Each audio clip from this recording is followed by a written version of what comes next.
Toujours en direct du MIPIM, nous avons le plaisir de recevoir Laurence Desmazières, Managing Partner chez Icawood.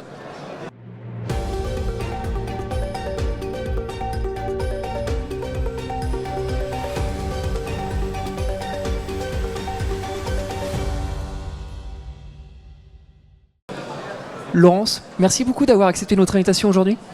Merci de me recevoir, c'est toujours un plaisir. L'immobilier de bureau a rencontré de nombreuses perturbations ces dernières années, semaines, mois. Quelle lecture faites-vous de ce marché à l'heure actuelle ? Notre vision des choses, c'est que l'immobilier de bureau, c'est vaste. Pour mémoire, il y a 55 millions de mètres carrés de bureaux seulement en Île-de-France. Et donc en fait, quand on parle de bureaux, il y a une crise majeure des bureaux qui s'est révélée et puis qui s'est accélérée post-Covid avec la remontée brutale des taux d'intérêt.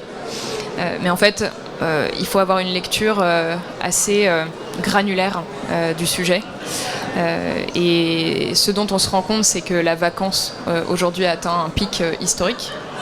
Mais quand on fait le tri dans cette vacance en bureau, on voit qu'en fait il y a des immeubles de bureaux qui n'ont pas été loués ces 5 dernières années et qui probablement en fait ne seront plus jamais loués.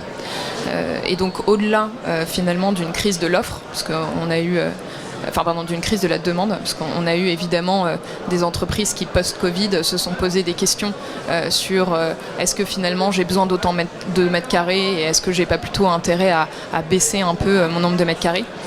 Nous, ce qu'on voit, c'est qu'il y a aussi une crise de l'offre et que l'offre en fait qui est disponible aujourd'hui pour les entreprises ne répond plus à la demande des entreprises. Et ça, on le voit d'ailleurs très bien dans Paris intramuros, où malgré cette crise majeure et ce taux de vacances au niveau Île-de-France sans précédent, ou alors peut-être la dernière fois qu'on a vu ça, c'était dans les années 90, on voit que dans Paris, pour le coup, plus que jamais, en fait, l'immobilier de bureau devient rare et devient cher. Et donc, partant de ce constat-là, la question c'est finalement, tous ces mètres carrés de bureaux vides et qui probablement ne se reloueront jamais, qu'est-ce qu'on en fait ? Okay. Et 2, comment est-ce qu'on arrive à adapter cette offre à la demande et donc à recréer finalement un marché pour le bureau à Paris. Vous avez parlé d'adaptation justement. Comment votre groupe s'est-il adapté à cette nouvelle situation ? Alors je dirais que ça n'a pas été une adaptation du jour au lendemain. Je pense qu'on a eu la chance d'avoir un positionnement dès l'origine, au moment où on a lancé l'activité, c'était il y a plus de 10 ans maintenant, sur le créneau de la performance environnementale et notamment de la performance en matière d'empreinte carbone.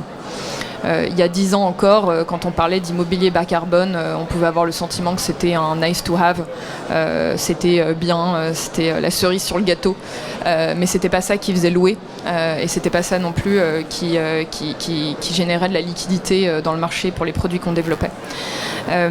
Et en fait aujourd'hui, et après le Covid, et puis compte tenu aussi de la très très grande volatilité qu'on a connue sur les marchés de l'énergie notamment, et puis des stress en matière géopolitique sur les sujets énergétiques, on se rend compte que le souci de la performance environnementale et donc au premier chef de la performance de l'empreinte carbone des immeubles devient absolument critique sur toute la chaîne de valeur de ce que c'est que de développer de l'immobilier de bureau.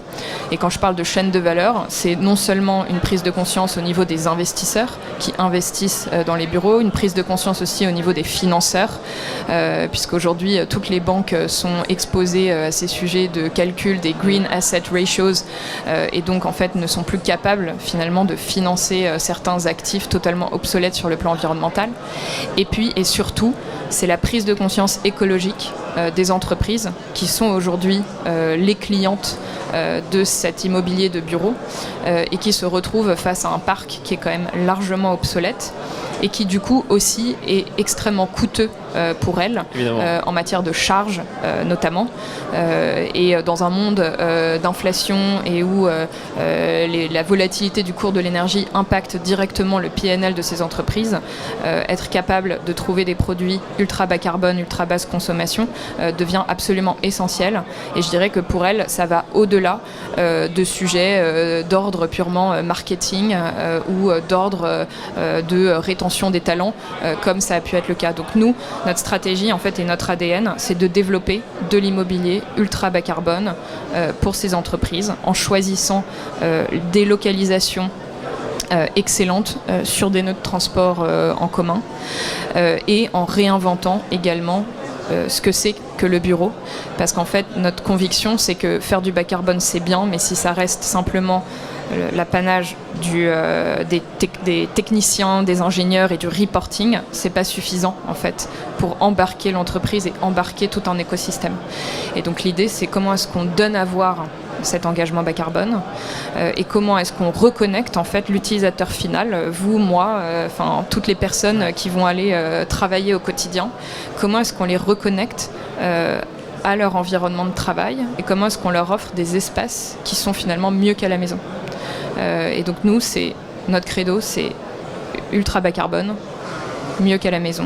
Et on pense qu'avec ces ingrédients-là, on arrive à offrir des produits qui sont absolument plus performants que la concurrence et qui vont réussir du coup à émerger finalement de cette offre qui aujourd'hui est dispersée, disparate et finalement très peu lisible aussi pour la classe d'actifs. Vous avez récemment livré le siège de GRDF à Saint-Denis, Arboretum à Nanterre. Désormais, quelle est votre feuille de route pour les années à venir ? Dans Icawood, on a 6 projets au total. Donc vous en avez mentionné 2 qui nous ont bien occupés et qui continuent à nous occuper, comme vous pouvez l'imaginer. Implanter GRDF à Saint-Denis dans un immeuble en bois qui préfigure leur stratégie de décarbonation, c'est aussi un manifeste pour nous de ce que peut apporter de l'immobilier bas carbone construit en bois massif pour l'entreprise. Et donc dans ce qui nous occupe aujourd'hui, on a d'autres projets qui sont en développement. On va livrer là dans les semaines qui viennent un immeuble de bureau, le premier immeuble complètement en bois à Paris, juste derrière Montmartre, qui s'appelle Marcadet, qui fait 25 000 m², avec tout ce qu'on peut rêver en matière d'immobilier de bureau. On a quasiment 1 hectare d'espace extérieur avec un rooftop qui fait 4 000 m². Je pense que c'est les jardins suspendus à Paris les plus grands jamais réalisés. Et donc ce qui nous occupe, ça va être effectivement la commercialisation de ce bien dès lors qu'il sera livré. On a un autre projet aussi à Clichy qui s'appelle La Traversée, 17 000 m², où là c'est une restructuration ultra bas carbone, parce que nous on se concentre évidemment sur la construction bas carbone en bois, mais également restructurer des immeubles existants et leur redonner vie, les remettre au goût du jour, à la fois sur le plan du produit et sur le plan de la performance environnementale. Et c'est ce qu'on fait également à La Défense, où on vient de lancer les travaux du premier projet qui sera labellisé BBCA excellent, donc le plus haut niveau jamais atteint en matière de restructuration bas carbone à La Défense. L'idée étant de pouvoir préfigurer le futur de La Défense qui a vocation à être le premier quartier d'affaires post-carbone au monde. Laurence, merci beaucoup pour cet éclairage. Avec plaisir et à très vite. Et à très bientôt pour une nouvelle émission en direct du MIPIM.